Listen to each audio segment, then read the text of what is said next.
आम्ही बदलणार आहोत की नाही, ते वाचणार आहोत की नाही. एकदा सर्वांनी राष्ट्रीय शैक्षणिक धोरण 2020 हे पुस्तक वाचावं. हे खूप महत्वाचं आहे. जोपर्यंत आपण वाचणार नाही तोपर्यंत आपल्याला आपण कुठे आहोत, कुठल्या वळणावर आहोत, कुठे सापडले आहोत, कुठल्यासाठी आपले अडथळे आहेत हे आपल्याला समजणार नाही. वेगळ्या विदर्भाची मला त्यांनी सीएम घोषित करून टाकलं. मी होईल, मलाही वाटतं मी राजकारणात यावं, पण छोट्या राज्य व्हावं. विदर्भात सगळं असताना, अनेक मागण्या असताना अजूनही महाराष्ट्राचं गाणं आम्हाला शाळेत वाजवायला सांगतात, पण अजूनही छोट्या विदर्भासाठी कोणी, याच्यामध्ये हा विदर्भाचा एक विषय आहे, तो सुद्धा खूप महत्वाचा आहे. सगळं असताना आम्हाला नागवल्या जातं. ही आम्हाला का नागवल्या जातं यामागची पार्श्वभूमी आपण शोधली पाहिजे. त्यानंतर बेरोजगारांचे प्रश्न असतील, तो खूप महत्वाचा प्रश्न आहे. तो सुद्धा आपल्या घरात आता डॉक्टर इंजिनियर्स निर्माण होतील, पण AI येणार आहे आणि त्या AI ने आमचा इंजिनियर पोरगा सुद्धा भविष्यात बेरोजगार होऊ शकतो. हे आपण समजून घेतलं पाहिजे. पॅकेज आज दिसत आहे, 5 वर्षात पॅकेज काढून घेतले जाणार, हे आजची परिस्थिती आहे.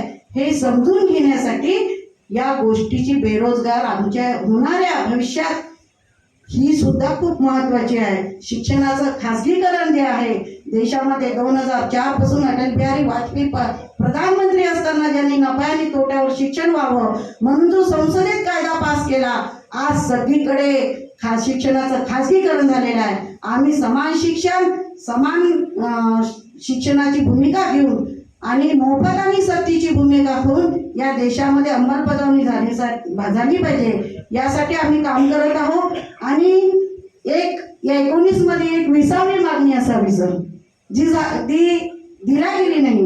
नारी शक्ती वंदन बिल मागच्या वर्षी संसदेमध्ये पारित केलं गेलं. आमच्या महिलांना कदाचित माहीत नाही. आमच्या महिला कधी ते संसद जी चालते ते कधी पाहत नाही. सिरियस मध्ये आमच्या महिला असतात, परंतु जिथे ज्या संसदेमध्ये दिल्ली ते गल्लीपर्यंत जे काही येणार असतं, आमच्या महिलांना 33% आरक्षण स्वराज्य संस्थेमध्ये दिलेलं आहे.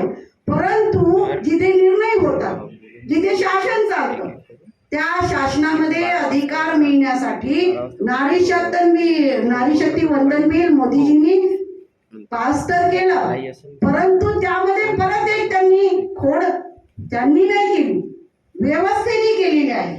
आणि म्हणून व्यवस्थेने केलेली की आमच्या ओबीसी SC/STच्या महिलांना त्यांनी आरक्षण दिलं, ही भूमिका महत्वाची आहे.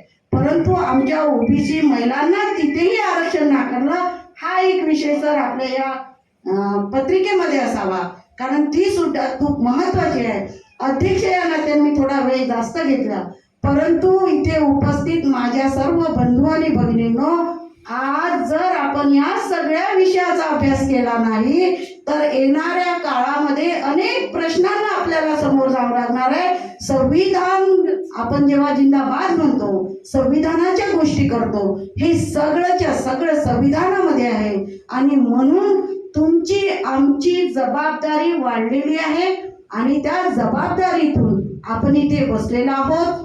आज राजकारणाविषयी सगळे बोलले, राजकारण कसं सुरू आहे कसं नाही आपण सर्वांना समजतं. हो, सर्वांना, कोणी दूध खोळे नाहीये. पण आपल्याला काय करायचं, आपला जर मावस भाऊ जर उभा राहिला तर असं वाटते जाऊ दे ना, कुठल्याही पक्षात असू दे, ठीक आहे, मान्य आहे. पण आम्ही म्हणतो की आमचे नेते हे बोलके झाले पाहिजे, आमच्या प्रश्नावर बोलके झाले पाहिजे. त्यांनी मुका होऊ नये. 72 वर्षात मुके झाले असतील, ज्यांनी काम केलं त्यांचा आम्हाला आदर आहे. कारण ते आमच्यासाठी लढले, त्यांना आम्ही विचारणारच आहोत. पण जे बोलत नाही त्यांचा थोडा विचार आपल्याला करावा लागणार आहे. आणि एक शेवटचं एक गाणं मी आपल्यासाठी म्हणणार आहे आणि मी थांबणार आहे. ऐकतेली दादा रे ऐकून बी दादा, ऐकतेली दादा रे ऐकून बी दादा, ऐक नावी भाऊ रे ऐक वट्टी भाऊ, ऐक नावी भाऊ रे ऐक वट्टी भाऊ, थांब सुतार भाऊ रे थांब लोहार भाऊ, यो मंडल आयोग हाय तरी काय, आता तरी समजून घेशील का नाही, यो मंडल आयोग हाय तरी काय. काय, आता तरी समजून घेशील का नाही? आता बोल राजा बोल, तुले पाहिजे का नाही? आता बोल राजा बोल, तुले पाहिजे का नाही?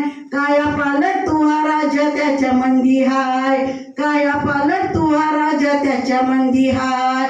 तुझ्या माया लेकराच्या शिक्षणाची सोय, तुझ्या माया लेकराच्या शिक्षणाची सोय, शाळा बी हाय अन हॉस्टेल बी हाय. आता बोल राजा बोल, बोल राजा बोल, तुले पाहिजे का नाही? समजून घे मंडल आयोग आहे तरी काय.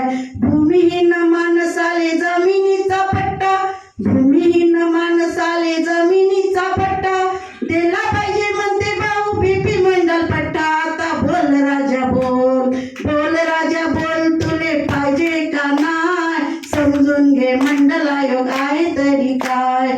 मी शेवटचं कडवं घेणार आहे, मोठं गाणं आहे. 1953 पासून दाबतच चालले, 1953 पासून दाबतच चालले, बोलत नाही नेते आमचे मुके कसे झाले. आता बोल राजा बोल, बोल